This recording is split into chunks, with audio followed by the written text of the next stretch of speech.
ಓಂ ಸಹನಾವವತು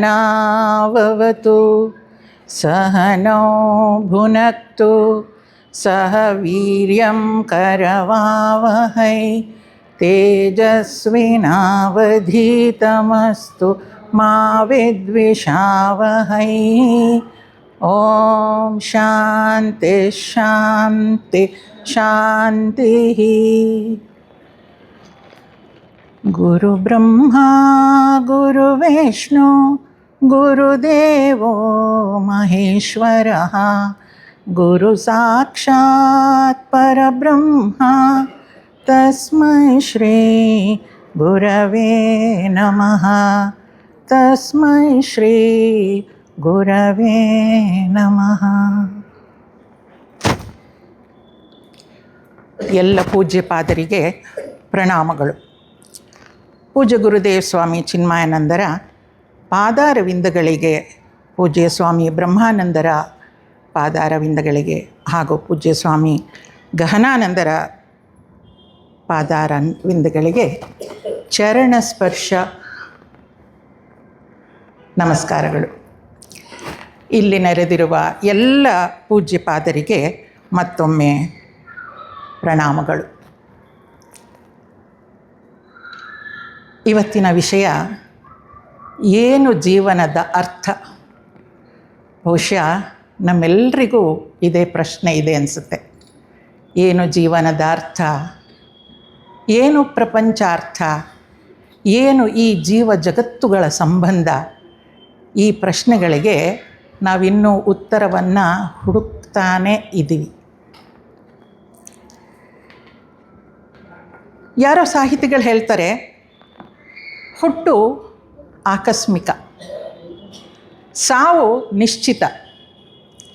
ಈ ಹುಟ್ಟು ಸಾವಿನ ನಡುವೆ ಇರುವಂತಹ ಜೀವನ ಅನಿವಾರ್ಯ ಅಂತ.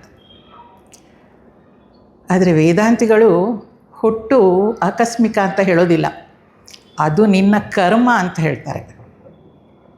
ನಿನ್ನ ಕರ್ಮಕ್ಕನುಸಾರವಾಗಿ ಜನ್ಮವನ್ನು ತಾಳಿದ್ದೀಯಾ. ಇರಲಿ, ಏನೇ ಇರಲಿ, ಆಕಸ್ಮಿಕವೋ ಕರ್ಮವೋ ಹುಟ್ಟಿ ಅಂತೂ ಆಗಿದೆ. ಹುಟ್ಟಿದ್ದೇವೆ, ಈ ಪ್ರಪಂಚಕ್ಕೆ ಬಂದಿದ್ದೇವೆ.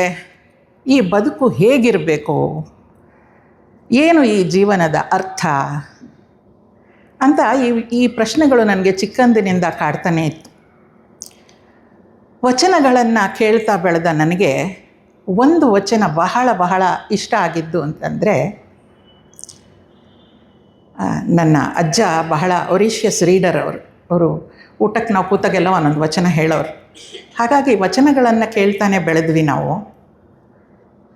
ಒಂದು ವಚನ, ಇಲ್ಲಿ ಸಲ್ಲುವವರು ಅಲ್ಲಿಯೂ ಸಲ್ಲುವರಯ್ಯ, ಇಲ್ಲಿ ಸಲ್ಲುವವರು ಅಲ್ಲಿಯೂ ಸಲ್ಲುವರಯ್ಯ, ಇಲ್ಲಿ ಸಲ್ಲದವರು ಅಲ್ಲಿಯೂ ಸಲ್ಲರಯ್ಯ.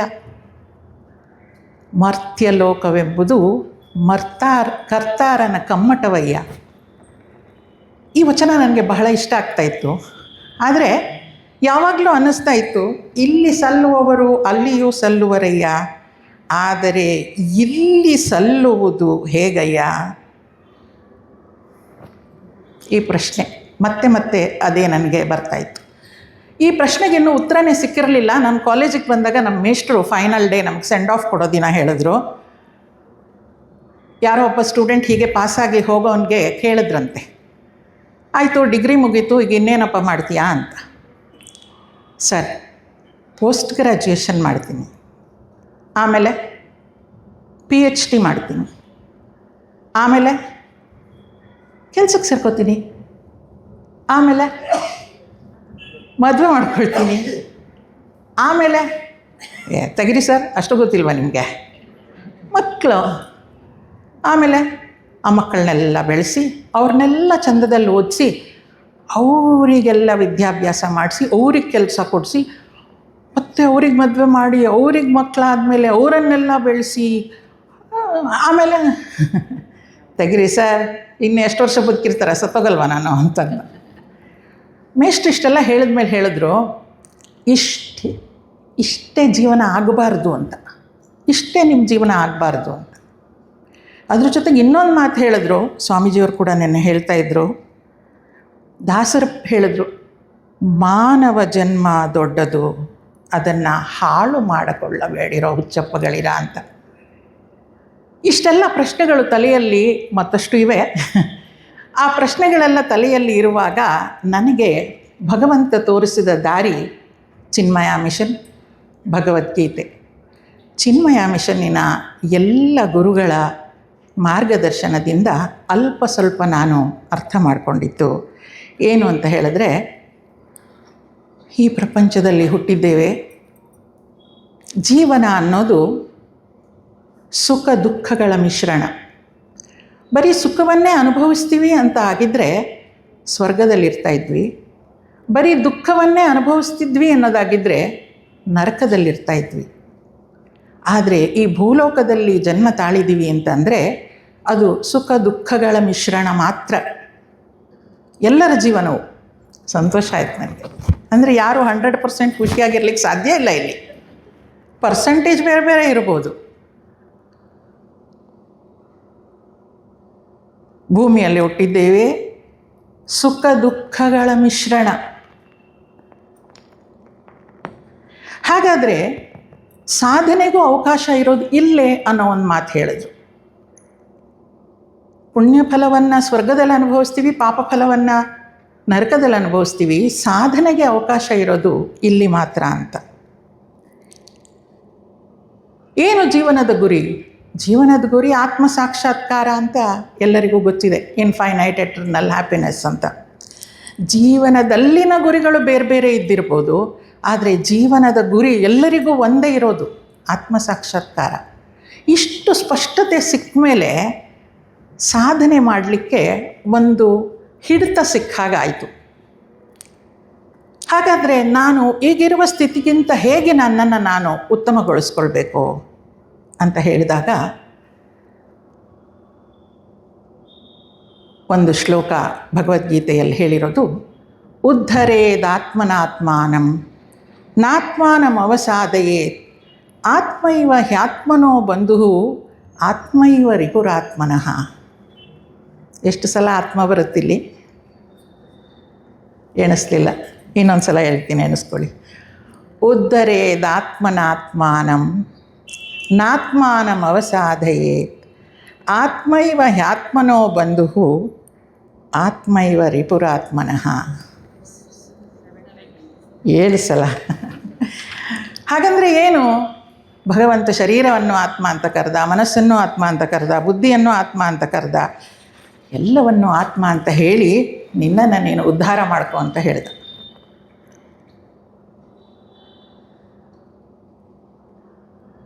ಮೇಷ್ಟ್ರು ಹೇಳಿದ ಪ್ರಶ್ನೆಗೆ ಉತ್ತರ ಸಿಕ್ತು. ಇಷ್ಟೇ ಅಲ್ಲ ಜೀವನ, ಇನ್ನೂ ಚಂದದಲ್ಲಿ ನಾವು ಬದುಕಬಹುದು ಅಂತ ಹೇಳಲಿಕ್ಕೆ.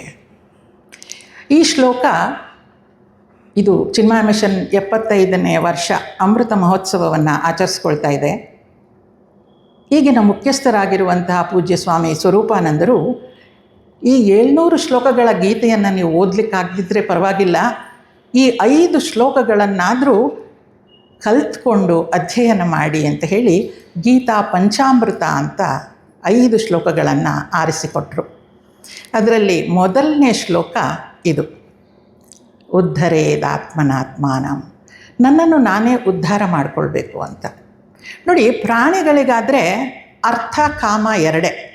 ಅರ್ಥ ಅಂದರೆ ಆಹಾರ, ಕಾಮ ಅಂದರೆ ಅದು ವಂಶ ಉದ್ಧಾರ ಮಾಡುವಂಥದ್ದು. ಆದರೆ ಮನುಷ್ಯರಿಗೆ ಇನ್ನೂ 2 ಪುರುಷಾರ್ಥಗಳಿದೆ ಅಲ್ವಾ? ಅರ್ಥ ಕಾಮ, ಇನ್ನೆರಡು ಯಾವುದಿರೋದು? ಧರ್ಮ ಮತ್ತು ಮೋಕ್ಷ. ಧರ್ಮ ಮತ್ತು ಮೋಕ್ಷ. ಭಗವಂತ ನಮಗೆ ಫ್ರೀ ವಿಲ್ ಕೊಟ್ಟಿದ್ದಾನೆ. ಫ್ರೀ ವಿಲ್ ಕೊಟ್ಟಿರೋದ್ರಿಂದ ಈ 2 ಪುರುಷಾರ್ಥಗಳನ್ನು ಅಡಿಷನಲ್ ಆಗಿ ಕೊಟ್ಟಿದ್ದಾನೆ. ಈ 4 ಪುರುಷಾರ್ಥಗಳನ್ನು ನಾವು ನಮ್ಮದಾಗಿಸ್ಕೊಳ್ಬೇಕು ಅಂದರೆ ಈ ಫ್ರೀ ವಿಲ್ ಚಾಯ್ಸ್ ಏನಿದೆ ಅದನ್ನು ಸರಿಯಾದ ರೀತಿಯಲ್ಲಿ ಕಾಪಾಡಿಕೊಂಡು ಅದನ್ನು ಭಗವಂತನಿಗೆ ಅರ್ಪಿಸಬೇಕು ಅಂತ ಹೇಳ್ತಾರೆ. ಇದು ಒಂದು ಸ್ಥಿತಿ. ಆದರೆ ಬಹಳಷ್ಟು ಸಲ ನಾವು ಈ ಜ್ಞಾನಾರ್ಜನೆಯನ್ನು ಮಾಡಬೇಕು. ಭಗವಂತನಿಗೆ ಸಮರ್ಪಣೆ ಮಾಡ್ಕೊಳ್ಳೋದು ಅಂದರೆ ಏನು? ಶಾಸ್ತ್ರ ಸಮರ್ಪಣೆ ಅಂತಲೇ ಅರ್ಥ. ಈ ಶಾಸ್ತ್ರಕ್ಕೆ ಸಮರ್ಪಣೆ ಮಾಡ್ಕೊಳ್ಳೋದು ಅಂತ ಹೇಳಿದಾಗ ಈ ಶಾಸ್ತ್ರವನ್ನು ನಾನು ನಿರಂತರವಾಗಿ ಅಧ್ಯಯನ ಮಾಡಬೇಕು ಅಂತ ಹೇಳ್ತಾರೆ. ಇದಾಗುವಾಗ ಪ್ರತಿ ಸಲವೂ ನಾವು ಕೇಳುವ ಒಂದು ಶಬ್ದ ಯಾವುದು? ಅಂತಃಕರಣ ಶುದ್ಧಿ, ಚಿತ್ತಶುದ್ಧಿ. ಮತ್ತೆ ಮತ್ತೆ ಅದೇ ವಿಚಾರವನ್ನು ನಾವು ಕೇಳ್ತಾ ಇದ್ದೀವಿ. ಅಂತಃಕರಣ ಶುದ್ಧಿ ಆಗಬೇಕು, ಚಿತ್ತಶುದ್ಧಿ ಆಗಬೇಕು. ಯಾವುದನ್ನೇ ಓದಿದ್ರೂ ಕೂಡ ಇದನ್ನೇ ಹೇಳೋದು. ಅಂತಃಕರಣ ಅಂತಂದರೆ ಏನು? ಮನಸ್ಸು, ಬುದ್ಧಿ, ಚಿತ್ತ, ಅಹಂಕಾರ. ಇವು ಯಾವ ರೀತಿಯಲ್ಲಿ ಫಂಕ್ಷನ್ ಮಾಡುತ್ತೆ ಅಂತ ಸ್ವಲ್ಪ ತಿಳ್ಕೊಂಡ್ರೆ ಅದನ್ನು ಶುದ್ಧ ಮಾಡ್ಕೊಳ್ಳೋದು ಹೇಗೆ ಅನ್ನೋದಕ್ಕೆ ಪ್ರಯತ್ನ ಪಡ್ಬೋದು. ನೋಡಿ, ಮನಸ್ಸು ಅನ್ನುವಂಥದ್ದು ವಿಚಾರಧಾರೆ, ಎಲ್ರಿಗೂ ಗೊತ್ತಿರುವಂಥದ್ದು. ಮನಸ್ಸು ಅನ್ನೋದು ವಿಚಾರಧಾರೆ. ಬುದ್ಧಿ ಅನ್ನೋದು ನಿಶ್ಚಯಾತ್ಮಕ ಬುದ್ಧಿ, ಇದೆಲ್ಲರಿಗೂ ಗೊತ್ತಿರೋದು. ಈ ಮನಸ್ಸು ಅಂದರೆ ಹೇಗೆ? ಅದು ಎಲ್ಲದಕ್ಕೂ ಮನಸ್ಸು, ಬುದ್ಧಿ, ಚಿತ್ತ, ಅಹಂಕಾರಕ್ಕೆಲ್ಲ ಗೆರೆ ಎಳೆದು ಇದು ಮನಸ್ಸು ಇದು ಬುದ್ಧಿ ಅಂತ ತೋರಿಸೋ ಹಾಗೆ ಇಲ್ಲ ಅಲ್ಲಿ. ಈ ಮನಸ್ಸು ಅನ್ನೋದು ಫ್ಲೋ ಆಫ್ ಥಾಟ್ಸ್, ಅದು ವಿಚಾರಗಳ ಹಾಗೆ ಬರ್ತಾನೆ ಇರುತ್ತೆ. ಉದಾಹರಣೆಗೆ, ಈಗ ಮಳೆ ಹನಿತಾ ಇದೆ ಹೊರಗಡೆ, ವಿಚಾರ ನಮಗೆ ಬರ್ಬೋದು, ಇವತ್ತು ಹೋಗ್ಲಾ ಬೇಡವಾ ಯಜ್ಞಕ್ಕೆ ಅಂತ.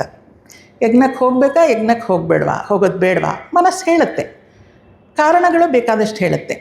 ಆಗ ಬುದ್ಧಿ ಹೇಳುತ್ತೆ, ನೀನಾಗಲೇ ನಿಶ್ಚಯಿಸ್ಕೊಂಡಿದ್ದೀಯಾ ಹೋಗಬೇಕು ಅಂತ, ಹೋಗು, ಹೇಗಾದರೂ ಮಾಡಿ ಹೋಗು ಅಂತ. ಯಾವಾಗ ಈ ನಿಶ್ಚಯಿಸ್ಬಿಡ್ತೀವೋ ಹಾಗೆ ಮನಸ್ಸಿರೋದೇ ಇಲ್ಲ, ಮನಸ್ಸಿಲ್ಲ, ಕನ್ಫ್ಯೂಷನ್ ಇಲ್ಲ. ಈ ಬುದ್ಧಿ ಸರಿಯಾದ ನಿರ್ಣಯವನ್ನು ತಗೊಳ್ಳಿಕ್ಕೆ ಸರಿಯಾದ ಸಂಸ್ಕಾರವನ್ನು ಅದಕ್ಕೆ ಕೊಡ್ತಾ ಹೋಗ್ಬೇಕು ನಾವು. ಎಷ್ಟು ಸುಂದರ ನೋಡಿ ಮನಸ್ಸು, ಬುದ್ಧಿ, ಇದೆಲ್ಲ ಎಷ್ಟು ಅದ್ಭುತ ಕೂಡ.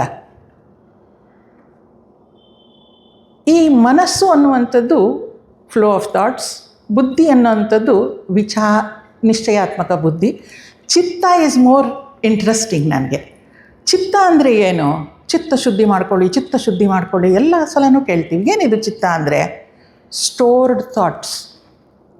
ಈಗ ನಾನು ಯಾರೋ ಒಬ್ಬ ವ್ಯಕ್ತಿಯನ್ನು ನೋಡಿರ್ತೀನಿ, ಆತನ ಬಗ್ಗೆ ಏನು ನೋಡಿರ್ತೀನಿ, ಮಾತನಾಡಿರ್ತೀನಿ, ಅದು ನನ್ನ ಚಿತ್ತದಲ್ಲಿ ಸ್ಟೋರ್ ಆಗಿರುತ್ತೆ. ಈಗ ವರ್ಷಕ್ಕೊಂದು ಸಲ ನಾವಿಲ್ಲಿ ಯಜ್ಞ ಮಾಡೋದು. ಹೋದ ವರ್ಷ ನಾನಿಲ್ಲಿ ಬಂದಾಗ ಯಾರ್ಯಾರನ್ನೂ ಭೇಟಿಯಾಗಿರ್ತೀನಿ, ಮಾತನಾಡಿರ್ತೀನಿ. 1 ವರ್ಷದ ನಂತರ ನಾನು ಇಲ್ಲಿಗೆ ಬಂದು ಮತ್ತೆ ಅವ್ರನ್ನ ಭೇಟಿಯಾದಾಗಲೂ ಅವರನ್ನು ಭೇಟಿಯಾಗಿದ್ದ ನೆನಪು ನನಗೆ ಬರುತ್ತೆ. 1 ವರ್ಷ ಆದಮೇಲೆ ಕೂಡ ಅವ್ರ ಜೊತೆ ಸಂಪರ್ಕ ಮಾಡಿದರೆ ಅದು ಒಳ್ಳೆಯ ವಿಚಾರ ಆಗಿರಲಿ, ಕೆಟ್ಟ ವಿಚಾರ ಆಗಲಿ, ಚಿತ್ತದಲ್ಲಿ ಸ್ಟೋರ್ ಆಗಿದೆ. ಎಷ್ಟು ಅದ್ಭುತ ನೋಡಿ. ಈ ಕ್ಷಣ ನಾನು ಆ ವ್ಯಕ್ತಿಯನ್ನು ನೋಡಿದಾಗ ಆ ಮನಸ್ಸು, ಬುದ್ಧಿ ಚಿತ್ತಕ್ಕೆ ರೆಫರ್ ಮಾಡಿ within fraction of A second ಹೇಳುತ್ತೆ, ನೀನು ಹೋದ ಸಲ ಬಂದಾಗ ಇವರನ್ನು ಭೇಟಿಯಾಗಿದ್ದೆ, ಆವಾಗ ಅವ್ರು ನಿನ್ನ ಜೊತೆ ಈ ಥರ ಮಾತನಾಡಿದ್ರು ಅಂತ. ಈ ಮನಸ್ಸು, ಬುದ್ಧಿ ಈ ವಿಚಾರವನ್ನು ಚಿತ್ತದಲ್ಲಿ ರೆಫರ್ ಮಾಡಿ ಅದು ಹೇಳಿದ ತಕ್ಷಣ ಏನಾಗುತ್ತೆ? ಬುದ್ಧಿ ಹೇಳುತ್ತೆ, ಅವರು ನಿನ್ನನ್ನು ಹೋದ ಸಲ ಚಂದದಲ್ಲಿ ಮಾತನಾಡಿಸಿದ್ರು, ನೀನು ಚೆನ್ನಾಗಿ ಮಾತನಾಡಿಸು ಅಂತ. ಒಂದು ಪಕ್ಷ ಏನಾದರೂ ಜಗಳ ಆಡಿದ್ದು ರಿಜಿಸ್ಟರ್ ಆಗಿತ್ತು ಅಂತ ಅಂದ್ಕೊಳ್ಳಿ.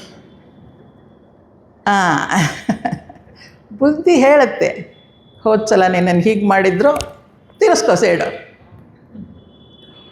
ಅದೇ ಅಲ್ಲೇ ಸಾಧನೆ ಬೇಕಾಗಿರೋದು. ಚಿತ್ತಶುದ್ಧಿ ಮಾಡ್ಕೊಳ್ಳೋದು ಅಂದರೆ ಆ ಬುದ್ಧಿ ಆ ರೀತಿಯಾಗಿ ಮಾಡಬಾರ್ದು ಅಲ್ವಾ? ಅದಕ್ಕೆ ಸರಿಯಾದ ಸಂಸ್ಕಾರ ಕೊಟ್ಟಿದ್ದರೆ ಅದು ನಡೆದೇ ಹೋದ ಘಟನೆ, ಲೆಟ್ ಗೋ ದ್ಯಾಟ್. ಈಗ ನೀನು ನಿನ್ನ ವ್ಯಕ್ತಿತ್ವಕ್ಕೆ ತಕ್ಕನಾಗಿ ನೀನು ಸಂಪರ್ಕ ಮಾಡು, ನೀನು ಚಂದದಲ್ಲಿ ಇರು ಅಂತ ಬುದ್ಧಿ ಹೇಳಬೇಕು. ಆತ್ಮೀಯರೇ, ಯೋಚನೆ ಮಾಡಿ ನೋಡಿ, ಚಿತ್ತದಲ್ಲಿ ಎಷ್ಟು ನಾವು ನೋಡಿದ್ರೆ ಕೆಟ್ಟ ವಿಚಾರಗಳೇ ತುಂಬಿಕೊಂಡಿರೋದು. 20 ವರ್ಷದ ಸ್ನೇಹ ಇರುತ್ತೆ, ಯಾವುದೋ ಒಂದು ಮಾತಿಗೆ ಸ್ನೇಹ ಹೊರಟೋಗುತ್ತೆ. ಸಿಂಪಲ್ ಫೋನ್ ಅಟೆಂಡ್ ಮಾಡಲಿಲ್ಲ. 20 ವರ್ಷದ ಸ್ನೇಹವನ್ನು ಇದು ಒಂದು ಮಾತು ನಮಗೆ ಮರೆಸ್ಬಿಡುತ್ತೆ ಅಂದರೆ ಅದು ಚಿತ್ತದಲ್ಲಿ ಸ್ಟೋರ್ ಆಗಿರುತ್ತೆ. ಅದು ಯಾಕೋ ಗೊತ್ತಿಲ್ಲ, ಯಾವಾಗಲೂ ಆ ಚಿತ್ತದಲ್ಲಿ ಸ್ಟೋರ್ ಆಗೋದು ಇಂಥ ವಿಚಾರಗಳೇ. ಟೂರ್ ಹೋಗಿ ಬರ್ತೀವಿ, ಎಲ್ಲ ಒಂದು ಕಡೆ ಟೈರ್ ಪಂಚರ್ ಆಗುತ್ತೆ. 10 ದಿನಗಳ ಸುಂದರ ಪ್ರವಾಸ ಒಂದು ದಿನ ಟೈರ್ ಪಂಚರ್ ಆಗಿದ್ದು ಮನಸ್ಸಲ್ಲಿ ಕೂತ್ಕೊಂಡಿರುತ್ತೆ. ಹೇಗಾಯಿತು ಟೂರು? ಎಲ್ಲ ಚೆನ್ನಾಗಾಯಿತು. ಆದರೆ ಅಲ್ವಾ, ಈ ಚಿತ್ತಶುದ್ಧಿ ಮಾಡ್ಕೊಳ್ಳೋದು ಅಂದರೆ ಏನು ನೋಡಿ, ಯಾರೋ ಹೇಳ್ತಾರೆ ಜೋಕ್ 2 ಸಲ ಹೇಳಿ 3 ಸಲ ಹೇಳಿ ನಗ್ತಾರೆ, 4ನೇ ಸಲ ಅದೇ ಜೋಕ್ ಹೇಳಿ ಗೊತ್ತಿದೆ ಬಿಡು ಅಂತಾರೆ. ಅದೇ ದುಃಖದ ವಿಚಾರ ಹೇಳಿ 4ನೇ ಸಲ ಇನ್ನೂ ಆಳವಾಗಿ ಅವರು ಇವರು ಮಾತಾಡಿದ್ದೆಲ್ಲ ಕೇಳಿಸಿರುತ್ತಲ್ಲ, ಇನ್ನೂ ಬಣ್ಣವಾಗಿ ಹೇಳ್ಕೊಂಡು ದುಃಖ ಪಡಲಿಕ್ಕಾಗತ್ತೆ. ಈಗ ಈ ಚಿತ್ತಶುದ್ಧಿಯನ್ನು ಮಾಡ್ಕೊಳ್ಳೋದು, ನಾವು ಅಭ್ಯಾಸ ಮಾಡ್ಕೊಳ್ಳೋದು ಹೇಗೆ? ಈಗಂತೂ ಗೀತೆ ಕೇಳಿದ್ದೀವಿ, ಗೊತ್ತಿದೆ ನಮಗೆ ಚಿತ್ತವನ್ನು ಶುದ್ಧವಾಗಿ ಇಟ್ಕೊಳ್ಬೇಕು ಅಂತ. ಹೌದು, ಆ ಚಿತ್ತ ಏನೋ ಉಳಿಸ್ಕೊಳ್ಳೋದೆ ನೋಡ್ತೀನಿ. ರವಿಜಿಯವರು ಹೇಳ್ತಿದ್ರು, ನಾನು BSNL ಅಲ್ಲಿ ಕೆಲಸ ಮಾಡ್ತಿದ್ದೆ ಅಂತ. ಅಲ್ಲಿ ಒಂದಿನ ಆಫೀಸಿಗೆ ಹೋದಾಗ ನನ್ನ ಕಲೀಗೊಬ್ಬ ಕೇಳ್ದ,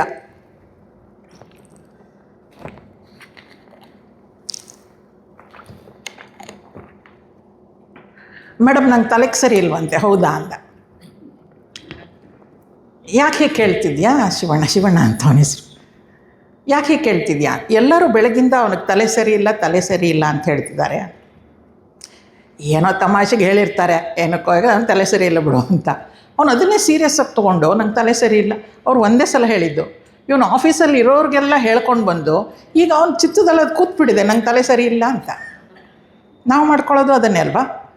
ಅವ್ರು ಒಂದು ಸಲ ಹೇಳಿರ್ತಾರೆ, ನಾನು ಹೀಗ ಅಂತ ಕೇಳ್ಕೊಂಡು 10 ಸಲ ಹೇಳಿ ಆ ಮನಸ್ಸಲ್ಲಿ ಚಿತ್ತದಲ್ಲಿ ಗಟ್ಟಿಯಾಗಿ ಹಿಡ್ಕೋತೀವಿ. ಯಾಕೋ ಗೊತ್ತಿಲ್ಲ, ಆ ಚಿತ್ತದಲ್ಲಿರೋದೆಲ್ಲ ನೀವೇ ನೆನೆಸ್ಕೊಳ್ಳಿ. ಯಾವುದೋ ವ್ಯಕ್ತಿ ಬಗ್ಗೆ ನಾವು ನೆನೆಸ್ಕೊಂಡ್ರೆ ಈಗ ವೇದಾಂತ ಕೇಳಿ ಬದಲಾಗಿರ್ಬೋದು, ಆದರೆ ಹೆಚ್ಚು ನಮಗೆ ಇರೋವಂಥ ವಿಚಾರಗಳೆಲ್ಲ ಈ ಥರದ್ದೇ. ಚಿತ್ತಶುದ್ಧಿ ಮಾಡ್ಕೊಳ್ಳೋದು ಅಂದರೆ ಆ ಘಟನೆ ನಾವು ಮರಿಲಿಕ್ಕಾಗಲ್ಲ, ಆ ಘಟನೆಯ ಹಿಂದೆ ಇರುವಂತಹ ನೋವಿರುತ್ತಲ್ಲ ಅದನ್ನು ನಾವು ಬಿಡ್ತಾ ಹೋಗಬೇಕು ಅಂತ. ಆಗ ಚಿತ್ತಶುದ್ಧಿ ಆಗತ್ತೆ. ಚಿತ್ತಶುದ್ಧಿ, ಈಗ ಮನಸ್ಸು ಬುದ್ಧಿ ಚಿತ್ತ ಎಲ್ಲ ಶುದ್ಧ ಆಯಿತು. ಮನಸ್ಸಿಗೆ ಏನು ಒಳ್ಳೆಯ ವಿಚಾರಗಳನ್ನೇ ಕೊಡ್ತಾ ಇದ್ದೀನಿ, ದೇರ್ ಇಸ್ ನೋ ಕನ್ಫ್ಯೂಷನ್. ಬಹುಶಃ ರಮಣ ಮಹರ್ಷಿಗಳು ಅದನ್ನೇ ಮನೋನಾಶ ಅಂತ ಹೇಳ್ತಾರೋ ಏನೋ. ಈಗ ನೋಡಿ, ಎಲ್ಲರೂ ವೆಜಿಟೇರಿಯನ್ಸ್ ಆಗಿದ್ದರೆ ಒಂದು ನಾನ್ ವೆಜಿಟೇರಿಯನ್ ಹೋಟೆಲ್ಗೆ ಹೋದರೆ ಅಲ್ಲಿ ಕನ್ಫ್ಯೂಷನ್ ಏನಿರಲ್ಲ, ನಾನು ತಿನ್ನಬೇಕಾ ತಿನ್ನಬಾರ್ದಾ ಅಂತ. ಬುದ್ಧಿ ಹೇಳುತ್ತೆ ಇದು ನಿಮಗೆಲ್ಲ ಜಾಗ ನಡಿ ಹೋಗೋಣ ಅಂತ. There is no mind there. ಅದೇ ಮಸಾಲೆ ದೋಸೆ ತಿನ್ನೋ ಹೋಟ್ಲಿಗೆ ಹೋದರೆ ಯಾವ ದೋಸೆ ತಿನ್ನಲಿ, ಇದು ತಿನ್ನಲ ಅದು ತಿನ್ನಲ ಅಂತ ಶುರುವಾಗತ್ತೆ ಮನಸ್ಸು. ಬುದ್ಧಿ ಹೇಳುತ್ತೆ ಯಾವುದೋ ಒಂದು ತಿಂದು ನಡಿ ಹೋಗೋಣ ಅಂತ. ಹೀಗೆ ಈ ಮನಸ್ಸು ಶುದ್ಧ ಆಗಬೇಕು ಅಂತ ಹೇಳಿದ್ರೆ ಬುದ್ಧಿಗೆ ಸರಿಯಾದ ಸಂಸ್ಕಾರ ಕೊಟ್ಟಿದ್ದರೆ ಅದು ತುಂಬ ಚಾಯ್ಸಸ್ ನೋಡ್ಲಿಕ್ಕೆ ಹೋಗಲ್ಲ. ಇಟ್ ಇಸ್ ಆಲ್ರೆಡಿ ಡಿಸೈಡೆಡ್, ನಾನು ಇದನ್ನೇ ಮಾಡಬೇಕು ಅಂತ ಮಾಡಲಿಕ್ಕೆ ಶುರು ಮಾಡಿಬಿಡುತ್ತೆ. ಆಗ ಮನಸ್ಸೇ ಇಲ್ಲ, ಬುದ್ಧಿ. ಇನ್ನು ಬುದ್ಧಿಗೆ ಸರಿಯಾದ ಸಂಸ್ಕಾರವನ್ನು ಕೊಟ್ಟ ಮೇಲೆ, ಚಿತ್ತಶುದ್ಧಿ ಆದಮೇಲೆ ಅಹಂಕಾರ ನನ್ನನ್ನು ನಾನು ಯಾವುದ್ರ ಜೊತೆನೋ ಗುರುತಿಸ್ಕೊಂಡು ಇದು ನಾನೇ ಮಾಡಿದ್ದು ಅಂತ ಯಾವಾಗ ಹೇಳ್ಕೊಳ್ತೀನೋ ಅದು ಅಹಂಕಾರ ಆಗುತ್ತೆ. ಆ ಅಹಂಕಾರವನ್ನು ಹೇಗೆ ನಾನು ಹೋಗಿಸ್ಕೊಳ್ಬೇಕು ಅಂದರೆ ಅದು ಪರಮಾತ್ಮನಿಗೆ ನನ್ನನ್ನು ಅರ್ಪಿಸ್ಕೊಂಡು ನಾನು ಎಲ್ಲವನ್ನು ಮಾಡ್ತಾಯಿದ್ದೀನಿ, ಇದು ನಾನು ನಿಮಿತ್ತ ಮಾತ್ರ, ಎಲ್ಲವೂ ಅವನಿಂದ ಆಗ್ತಾ ಇರೋದು ಅಂತ ಅಂದ್ಕೊಂಡಾಗ ಅಹಂಕಾರವು ಶುದ್ಧ ಆಗ್ತಾ ಹೋಗುತ್ತೆ. ಸ್ವಾಮೀಜಿಯವ್ರು ನೆನ್ತಾನೆ ಹೇಳ್ತಿದ್ರು, ಚಿತ್ತಶುದ್ಧಿಗೆ ಕರ್ಮಯೋಗವೇ ಸಾಧನೆ ಅಂತ. ಈ ಕರ್ಮ ಮಾಡುವಾಗ ನಮಗೇನಾಗ್ತಾ ಇದೆ ಅಂದರೆ, ಕರ್ಮ ಅಂದರೆ ಆ್ಯಕ್ಷನ್, ಕೆಲಸವನ್ನು ಮಾಡ್ತಾ ಇದ್ದೀವಿ. ಆ ಕರ್ಮ ಅನ್ನೋದು there should be some intention behind it. ಯಾವಾಗಲೂ ಒಂದು ಇಂಟೆನ್ಷನ್ ಇರುತ್ತೆ. ಆ ಇಂಟೆನ್ಷನ್ನನ್ನು ಇಟ್ಕೊಂಡು ಗಾಡ್ ಕನೆಕ್ಷನ್ ಕೂಡ ಇರಬೇಕು. ಕರ್ಮಯೋಗ ಆಗೋದು ಅವಾಗ action with intention and connection ಅಂತ. ಇದಕ್ಕೊಂದು ಉದಾಹರಣೆ ಹೇಳೋದಾದರೆ, ಯಾರೋ ದೇವಸ್ಥಾನ ಕಟ್ಟುವಾಗ ಕಲ್ಲು ಹೊಡಿತಾ ಇರ್ತಾರೆ. ಆ ಕಲ್ಲು ಹೊಡಿಯೋನಿಗೆ ಯಾರೋ ಕೇಳ್ತಾರೆ ಏನು ಮಾಡ್ತಿದ್ಯಾ ಅಂತ. ಏನು ಕಾಣಿಸಲ್ವಾ, ನಾನು ಕಲ್ಲು ಹೊಡಿತಾ ಇದ್ದೀನಿ ಅಷ್ಟೇ ಅಂತಾನೆ. ಇನ್ನೊಬ್ಬನ ಕೇಳಿದಾಗ ಅವನು ಹೇಳ್ತಾನೆ, ಇಲ್ಲ ನನಗೆ ಮನೇಲಿ ತಂದೆ ತಾಯಿ ಇದ್ದಾರೆ, ಅವರನ್ನು ನಾನು ನೋಡ್ಕೊಳ್ಬೇಕು, ಅದಕ್ಕೋಸ್ಕರ ಕೆಲಸ ಮಾಡ್ತಾಯಿದ್ದೀನಿ ಅಂತಾನೆ. ಮೂರನೇವನು ಹೇಳ್ತಾನೆ, ಅವನು ಕಲ್ಲೇ ಹೊಡಿತಾ ಇರೋದು, ಅವನು ಹೇಳ್ತಾನೆ ತಂದೆ ತಾಯಿಯನ್ನು ನೋಡ್ಕೊಳ್ಬೇಕು, ಆದರೆ ನನಗೆ ನೋಡು ಭಗವಂತನ ಒಂದು ದೇವಸ್ಥಾನ ಕಟ್ಟೋದಕ್ಕೆ ಆಪರ್ಚುನಿಟಿ ಸಿಕ್ಕಿದೆ ಅಲ್ವಾ, ಏನು ಕೆಲಸ ಬೇಕಾದರೂ ಮಾಡ್ಬೋದಾಗಿತ್ತು, ಆದರೆ ಭಗವಂತನಿಗೆ ಈ ಮಂದಿರ ಕಟ್ಟೋ ಒಂದು ಅವಕಾಶ ಸಿಕ್ಕಿದೆ. ಮೊದಲನವನಿಗಿದ್ದಿದ್ದು ಆ್ಯಕ್ಷನ್, ಎರಡನೇವನಿಗಿದ್ದಿದ್ದು ಆ್ಯಕ್ಷನ್ ಪ್ಲಸ್ ಇಂಟೆನ್ಷನ್, ಮೂರನೇವನಿಗೆ ಇರೋದು action, intention and connection with god. ಯಾವಾಗ ನಾವು ಆ ಕನೆಕ್ಷನ್ ವಿತ್ ಗಾಡ್ ಇಟ್ಕೊಂಡು ಎಲ್ಲ ಕೆಲಸವನ್ನು ಮಾಡ್ತೀವೋ ಆಗ ಅಹಂಕಾರ ಕೂಡ ಶುದ್ಧಿಯಾಗತ್ತೆ ಅಂತ ಹೇಳ್ತಾರೆ. ಸೊ ಈಗ ನಮ್ಗೆ ಇಷ್ಟು ತಿಳ್ಕೊಂಡ್ಮೇಲೆ ನಮಗೆ path should also be God and the goal should also be God ಅಂತ ಹೇಳ್ತಾರೆ. ಈ ರೀತಿಯಾಗಿ ಅಂತಃಕರಣ ಶುದ್ಧಿಯನ್ನು ಮಾಡಿಕೊಂಡು, ಚಿತ್ತಶುದ್ಧಿಯನ್ನು ಮಾಡಿಕೊಂಡು, ಜ್ಞಾನಾರ್ಜನೆಯನ್ನು ಮಾಡಿಕೊಂಡು ಆತ್ಮ ಸಾಕ್ಷಾತ್ಕಾರ ಮಾಡಿಕೊಳ್ಬೇಕು. ತಾವೆಲ್ಲ ಬಹಳ ತಿಳಿದವರು. ಇದೆಲ್ಲವೂ ನನಗೆ ಹೇಳ್ಕೊಂಡಿದ್ದು ಸ್ವಗತ. ಗುರುದೇವರು ಹೇಳೋ ಹಾಗೆ ಇದು ಲೌಡ್ ಥಿಂಕಿಂಗ್ ಅಷ್ಟೇ.